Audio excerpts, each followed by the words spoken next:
Hi, my name is Clara, and this is my first YouTube video.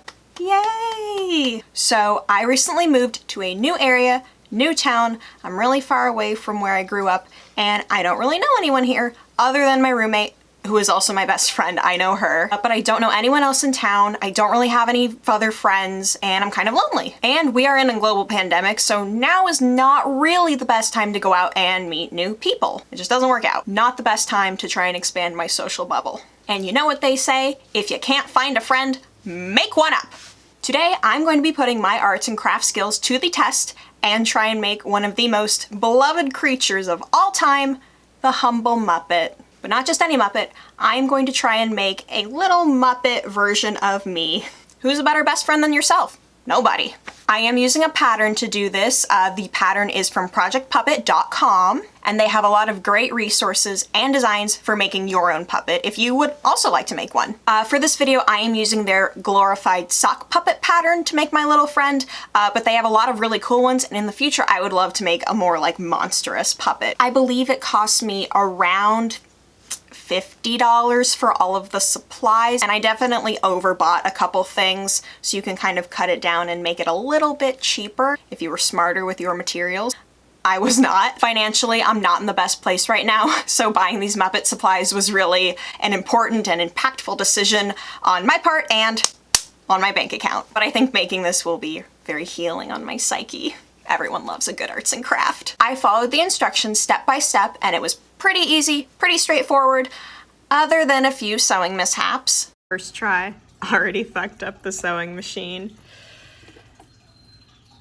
I would like to think I'm normally not this stupid, but I guess there's something about working with felt that just zaps my brain cells. So we've apparently sewn two of the same pieces. One needed to be backwards, and I have made two of the same one, and we still have a piece stuck that needs to be rescued.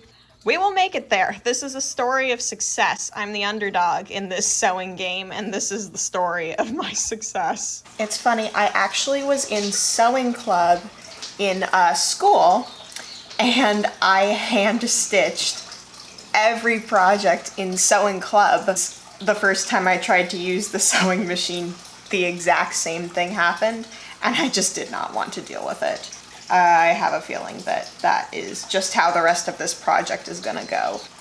I've measured out the perfect amount of thread because I am an amazing seamstress. All right, let's hope that this looks all right when I turn it inside out.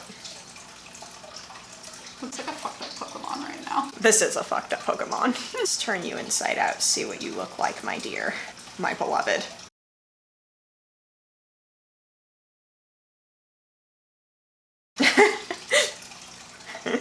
Oh, that's really good. All the steps are very self-explanatory. However, I did add in my own little step. Making the arms is step 5 in the instructions. Step 5.5, very important, not optional. Play with little Muppet arms. Is this nice? Is this nice?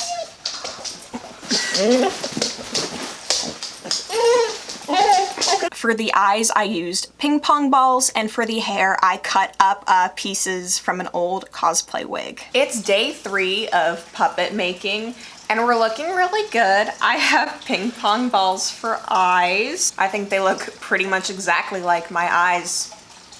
But I did destroy a pink cosplay wig. This looks like the world's tiniest toupee. And this is probably the rattiest wig I've ever seen. I can't believe I wore this to a convention. Yeah, so hopefully by the end of this session of working on her, she'll have hair and eyes, all of the distinguishing features of a beautiful woman. I'm trying to just paint really thin layers because it's really easy for the paint to get chunky, and I don't want to look like I've got conjunctivitis. That's disgusting. But I wish I had like an airbrush, because it is really hard to do really thin coats of paint with a brush. You just, no matter what, always see streaks.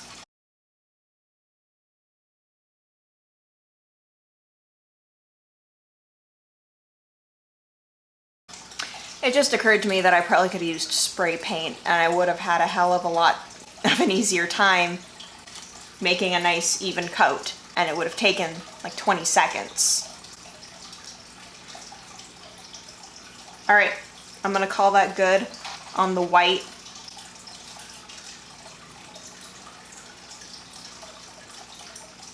Now I'm gonna call it good on the white. Oh wait. Okay, now I'm actually gonna stop. The eyelashes are just made of paper, and then I added cute little details like freckles with an alcohol-based marker. I worked on this project for about 3 days, give or take, and now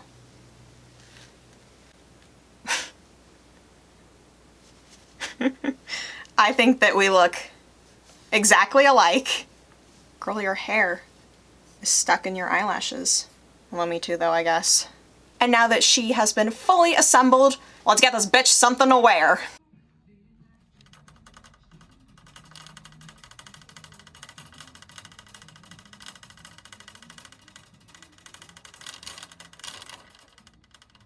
It has a kitty on it. It's quite good. What? She's going like this. Is she? Ah. Ah. I thought you were saying that there was like a security camera above us about to like swoop down and say, I see what you're doing with your puppet at Target. Thank you to the Target worker who walked past us and minded his own business. Love you.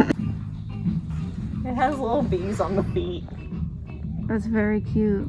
She doesn't have feet. It's okay. I kind of like that. What do you think? That one's cute, and then the one with the bunnies is cute too, because you can take the middle part out. The bunny ears. I'm not gonna get this one because she'll look like a minion. Oh, this is a good point. Good point. I think that's pretty good. Stamp of approval. Stamp of approval. Do you think the dressing rooms are open? And yet, a trace of the true self exists in the false self. This was really fun to do. It's a great way to kill time if you're bored. And now I have a brand new friend. People come and go from your life, but puppets are forever. If you made it to the end of this video, thank you so much for watching. If you liked my video, leave a thumbs up and like it, perhaps. Perhaps subscribe. Thank you so much for watching. Have a nice day! Was that stupid?